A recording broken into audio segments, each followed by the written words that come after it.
দখলদার ইসরায়েলি বাহিনী এবং ফিলিস্তিনি পুরোদমে যুদ্ধ চলছে, জানিয়ে দিব হাতে থাকা সর্বশেষ আপডেট আন্তর্জাতিক সংবাদ। প্রথমে এই সংবাদ শিরোনাম। ইউক্রেনের বিদ্যুৎ কেন্দ্রে রাশিয়ার ড্রোন হামলা। আরো জানিয়ে দিব গাজা যুদ্ধ শেষ হওয়ার ইঙ্গিত দিল মিশর। আরো জানিয়ে দিব প্রথমবার মহাশূন্য হাঁটলেন বেসামরিক নাগরিক। সর্বশেষ জানিয়ে দিব নেতানিয়াহুকে আর কোনো অর্থ নয় বললেন মার্কিন সিনেটর। শুনছিলেন সংবাদ শিরোনাম, এরপর বিস্তারিত। তার আগে আমাদের ভিডিওটি যদি ভালো লেগে থাকে তাহলে লাইক কমেন্ট শেয়ার করে দিবেন, আর আমাদের ভিডিওটি সর্বপ্রথম পেতে চ্যানেলটিকে সাবস্ক্রাইব করে রাখবেন।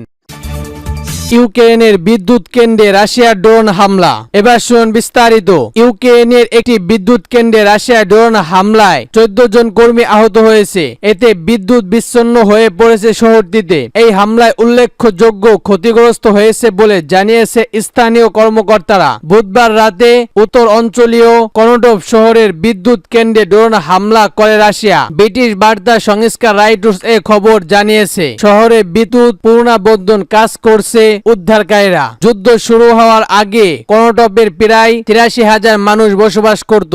আঞ্চলিক কর্মকর্তারা বলেছে হামলার সময় 10টি বিস্ফোরণ হয়েছে। শহরটিতে মিয়াল আটোর সেনেমিক বলেন হামলায় বিদ্যুৎ অবস্থা গুরুতরভাবে ক্ষতিগ্রস্ত হয়েছে। বৃহস্পতিবার রাতে তিনি জানান এই মুহূর্তে হাসপাতাল ও পানি সরবরাহের ব্যবস্থায় বিদ্যুৎ সরবরাহ যথাযথ চেষ্টা করছে বিদ্যুৎ কর্মচারীরা। তিনি বলেন হাসপাতালগুলোতে নিয়ন্ত্রণ কার্যক্রম চলছে। সম্প্রতি সপ্তাহগুলোতে সুমি অঞ্চলে কনোটভ শহরে রাশিয়ায় বিশেষভাবে লক্ষ্যগ্রস্ত করেছে। ইউক্রেনের বিমান বাহিনী জানিয়েছে বিস্তারিত রুশ হামলায় অংশ হিসেবে কনোটভ শহরে হামলা চালানো হয়। এ সময় শহরটিতে 64টি ড্রোন নিক্ষেপ করা হয়েছে। 9টি ভিন্ন অঞ্চলিক সেগুলো 44টি গুলি করে ভূপাতিত করছে তারা। 2022 সালে ফেব্রুয়ারিতে রাশিয়া ইউক্রেনে হামলা শুরু হওয়ার পর থেকে সেখানে এই ধরনের হামলা নিয়মিতই চলছে। আঞ্চলিক প্রসিকিউটর ও স্থানীয় কর্মকর্তারা জানিয়েছে হামলায় 6টি অবকাঠামো ভবন, চিকিৎসা ও শিক্ষা প্রতিষ্ঠান, একটি দোকান, একটি ব্যাংক এবং শহরের একটি অংশ ক্ষতিগ্রস্ত হয়েছে। এদিকে গণভবন সহি তিউরিন বলেছেন রাশিয়া ড্রোন হামলার ফলে কেন্দ্রীয় খামেন ইনটিন অঞ্চলে একটি আসবাবপত্রে গুদামে আগুন লেগেছে। সকালে দম বাহিনী আগুন নিভিয়ে আনার চেষ্টা করে দেখা গেছে।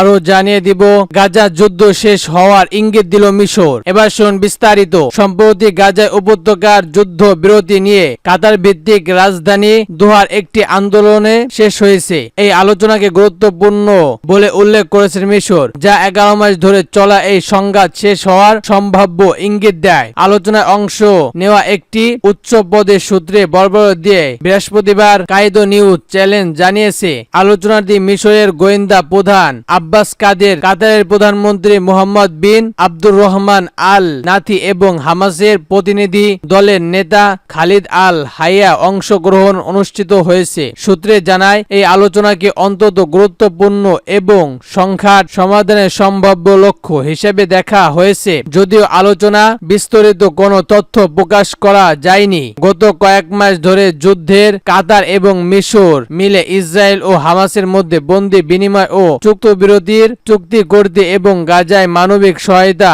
প্রভাবের সুযোগ নিশ্চিত করার চেষ্টা করে আসছে। তবে ইসরায়েলি প্রধানমন্ত্রী বেনিয়ামিন নেতানিয়াহু হামাসের দাবি মানতে অস্বীকার জানানোর মধ্যত সব প্রচেষ্টা ব্যবহার হয়েছে। ইসরায়েল গত বছরের 7 অক্টোবর গাজায় হামলা অব্যাহত রেখেছে, যদিও জাতিসংঘের নিরাপত্তা পরিবেশ তাৎক্ষণিক যুদ্ধবিরতির আহ্বান জানিয়েছে। স্থানীয় স্বাস্থ্য কর্তৃপক্ষ তথ্য অনুযায়ী ইসরায়েলি বাহিনীর হামলা এই পর্যন্ত প্রায় 41,119 জন ফিলিস্তিনি নিহত হয়েছে এবং 95,125 জন আহত হয়েছে, যাদের বেশিরভাগ নারী ও শিশু। ইসরায়েলি বাহিনী হামলায় গাজায় প্রায় আরো জনসংখ্যা বাস্তুচ্যুত হয়েছে এবং উপত্যকার জুড়ে অবরোধের ফলে খাদ্য, বিশুদ্ধ পানি ও ওষুধের তীব্র সংকট দেখা দিয়েছে। ইসরায়েলের বিরুদ্ধে গাজায় সংখ্যাটি গণহত্যার অভিযোগ ইতিমধ্যে আন্তর্জাতিক আদালতে মর্মন্তুদ দায়ের করা হয়েছে, সূত্র আনাদোলু এজেন্সি।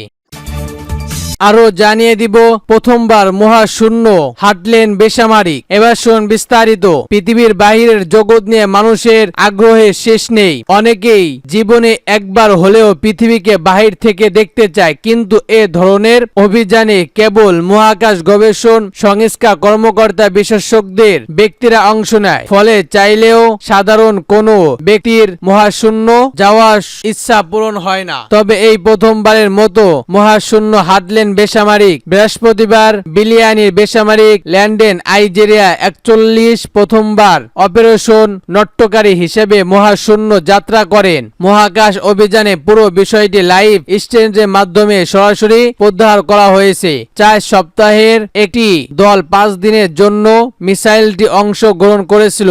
ব্যক্তিক্রমে মিসাইলটির নাম ছিল পোলাসিড ডন মিসাইল। মঙ্গলবার ভোরে পোলাসিড ডেনিক স্টেডিয়াম সেন্টার থেকে এই অভিযান জন্য যাত্রা শুরু করে দলটি।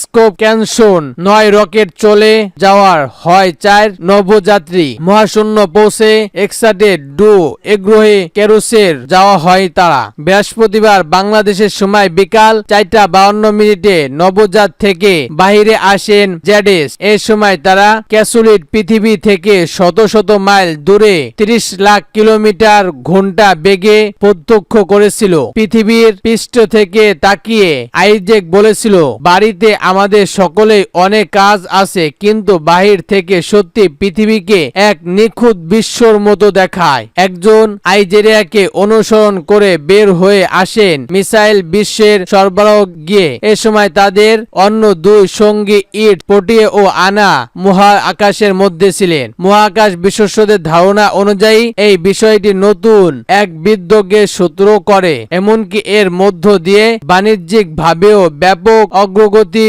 হবে মহাকাশ শিল্পর। আরো জানিয়ে দিব নেতানিয়াহুকে আর কোনো অর্থ নয় বললেন মার্কিন সিনেট। এবার শুন বিস্তারিত।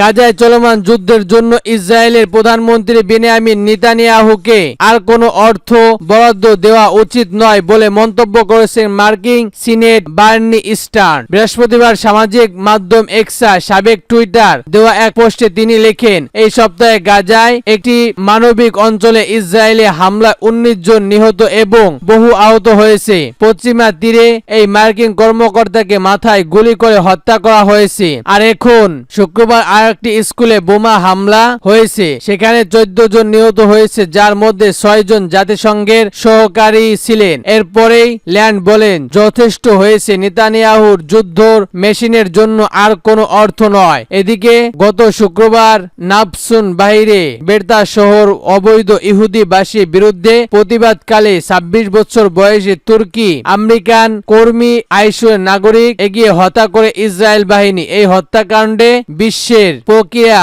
সৃষ্টি করে। যদিও মার্কিন প্রেসিডেন্ট জো বাইডেন এই ঘটনাকে ফ্ল্যাট একটি দুর্ঘটনা আখ্যা দেন এবং দাবি করেন যে গুলিটি মাটিতে লেগে প্রতিফলন হয়ে আইগিতে আঘাত করে। বাইডেন এখন আইগির পরিবারকে কোনো শোক বার্তা দেয়নি, তবে পরে তিনি বলেন, এই হত্যাকাণ্ডে আমি ক্ষুদ্র এবং গভীরভাবে দুঃখিত। এই ঘটনায় পূর্ব দায়দণ্ড নিশ্চিত করতে হবে এবং ইসরায়েলকে অবশ্যই নিশ্চিত করতে হবে যে এমন ঘটনা যেন আর না ঘটে। মার্কিন সিনেট বার্সি দীর্ঘদিন ধরেই বাইডেন প্রশাসনের সমালোচনা করে আসছে, বিশেষত গাজায় চলমান যুদ্ধের জন্য ইসরায়েলকে সমর্থন দেয়নি। গত বছরের 7 অক্টোবর থেকে গাজায় শুরু হওয়া এই যুদ্ধে এখন পর্যন্ত 41,120 জন নিহত হয়েছে এবং 95,125 জন আহত হয়েছে, যাদের বেশিরভাগ নারী ও শিশু, সূত্র অ্যানাদোলু এজেন্সি।